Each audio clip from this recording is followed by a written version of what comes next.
Assalamualaikum warahmatullahi wabarakatuh. Nama saya Pangka Adi Chandra. Saya ingin mempresentasikan makalah saya yang berjudul Aliran-aliran Ahlus Sunnah wal Jamaah. Di sini saya akan menjelaskan apa saja isi dari Ahlus Sunnah wal Jamaah itu. Yang pertama adalah pengertian. Pengertian aliran Ahlus Sunnah wal Jamaah adalah golongan umat Islam yang berpegang teguh kepada sunnah Nabi Muhammad SAW dan para sahabatnya. Mereka istiqomah dalam berittiba dan menjauhi perbuatan yang tidak dilandasi dalil yang sahih. Dalam aplikasinya, menjalankan akidah Ahlus Sunnah wal Jamaah mungkin tidak sesulit yang dibayangkan, sepanjang amalan tersebut dilaksanakan sesuai Al-Quran dan As-Sunnah. Oke, pembahasan selanjutnya yakni sejarah dan latar Ahlus Sunnah wal Jamaah. Sejarah munculnya Ahlus Sunnah wal Jamaah, Syihab menjelaskan ada beberapa pendapat para ahli mengenai kapan awal mula munculnya istilah Ahlus Sunnah wal Jamaah. Sebagai berikut, pendapat pertama menyebutkan bahwa Ahlus Sunnah wal Jamaah telah ada sejak zaman Rasulullah SAW. Bahkan beliau sendiri yang memunculkan istilah tersebut melalui sejumlah hadis yang diucapkannya, yakni hadis riwayat Abu Daud dan hadis riwayat At-Tirmizi. Pendapat kedua menegaskan bahwa istilah Ahlus Sunnah wal Jamaah lahir pada akhir windu kelima tahun Hijriah, yakni tahun terjadinya kesatuan jamaah dalam Islam, atau yang lebih dikenal dalam sejarah Islam dengan nama Am al-Jamaah, tahun persatuan. Sejarah mencatat bahwa akhir tahun 5 Hijriah, Hasan ibnu Ali meletakkan jabatannya sebagai khalifah dan menyerahkannya kepada Muawiyah ibnu Abu Sufyan dengan maksud hendak menciptakan kesatuan dan persatuan jemaah Islam demi menghindari perang saudara sesama Islam. Jadi kata Am al-Jamaah itulah lahirnya istilah wal Jamaah yang kemudian berkembang menjadi Ahlus Sunnah wal Jamaah. Pendapat ketiga menyatakan bahwa istilah Ahlus Sunnah wal Jamaah lahir pada akhir abad 2 Hijriah atau awal abad 3 Hijriah, yaitu di masa puncak perkembangan ilmu kalam atau teologi Islam yang ditandai dengan berkembangnya aliran modern dalam teologi Islam yang dipelopori oleh kaum Mu'tazilah atau kaum rasionalisme. Oke, pembahasan selanjutnya yaitu adalah tokoh-tokoh dalam Ahlus Sunnah wal Jamaah. Tokoh-tokoh yang pertama adalah Imam Al-Hafidz Zakaria bin Yahya Al-Sagi. Yang kedua Imam Abu Khalifah Al-Jumahi. Yang ketiga Abdurrahman bin Khalaf Al-Dabbi. Yang keempat Sahal bin Nuh Al-Basri. Yang kelima Muhammad bin Ya'qub Al-Maghburi. Yang keenam Imam Abu Ishaq Al-Marwazi Al-Syafi'i. Yang ketujuh Abu Ali Al-Jubba'i. Dan yang terakhir Abu Hashim Al-Jubba'i.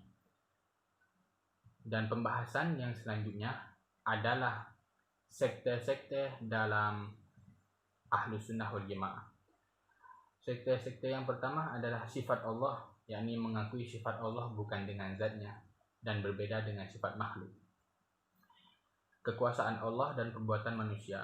Perbuatan manusia diciptakan oleh kekuasaan Allah, akan tetapi manusia juga memiliki kemampuan untuk melakukan kasab atau perbuatan. Melihat Allah pada hari kiamat. Allah dapat dilihat pada hari kiamat, bukan berarti Allah itu terlihat atau Allah itu adalah makhluk, bukan karena itu. Kedudukan Al-Quran. Al-Quran sebagai manifestasi atau perwujudan kalamullah yang qadim itu tidak diciptakan. Keadilan Allah mutlak, yaitu untuk membalas dan memperazab tidak dibebankan kewajiban atau dinilai zalim. Oke, lanjut. Doktrin-doktrin Ahlus Sunnah wal Jamaah. Doktrin-doktrin Ahlus Sunnah wal Jamaah adalah mengenal sifat Allah Subhanahu wa taala. Sedangkan sifat-sifat Allah yang bersifat khabariyah seperti Allah punya wajah, tangan, kaki, betis dan seterusnya, maka beliau masih mentakwilkannya. Maksudnya, beliau saat itu masih belum mengatakan bahwa Allah punya kesemuanya itu. Namun beliau menafsirkannya dengan berbagai penafsiran. Logikanya, mustahil Allah Maha Sempurna itu punya tangan, kaki, wajah, dan yang lainnya. Dalam masalah amaliyah badaniyah terwujudkan dengan mengikuti mazhab 4, yakni mazhab Al-Hanafi, mazhab Al-Maliki, mazhab Asy-Syafi'i, dan mazhab Al-Hambali. Apa yang ada dalam Al-Quran dan hadis sahih adalah sesuai dan tidak bertentangan dengan akal. Mempercayai dengan yakin apa yang berasal dari Nabi melalui hadis-hadisnya, baik yang mutawatir maupun yang ahad, baik dalam masalah akidah maupun syariah. Baik, berlanjut kepada pembahasan selanjutnya, yaitu tentang perkembangan Ahlus Sunnah wal Jamaah. Perkembangan Ahlus Sunnah wal Jamaah ini termasuk aliran yang cepat berkembang dan mendapat dukungan luas di kalangan sebelum meninggalnya pendiri aliran Asy'ariyah itu sendiri, yaitu Imam Abu Hasan Ali bin Ismail al-Asy'ari yang wafat pada tahun 324 Hijriah atau 934 Masehi. Sepeninggalnya Al-Asy'ari sendiri mengalami perkembangan dan perubahan yang sangat cepat atau pesat, karena pada akhirnya Asy'ariyah lebih condong kepada segi akal pikiran murni daripada dalil nas. Aliran Asy'ariyah dapat berkembang secara luas pada kalangan masyarakat karena dianggap dapat menengahi pendapat antara aliran Jabariyah dan aliran Qadariyah secara arif. Pada dasarnya, ciri-ciri yang menganut aliran Asy'ariyah adalah sebagai berikut. Iman adalah membenarkan dengan hati. Amal perbuatan adalah kewajiban untuk berbuat baik dan terbaik bagi manusia.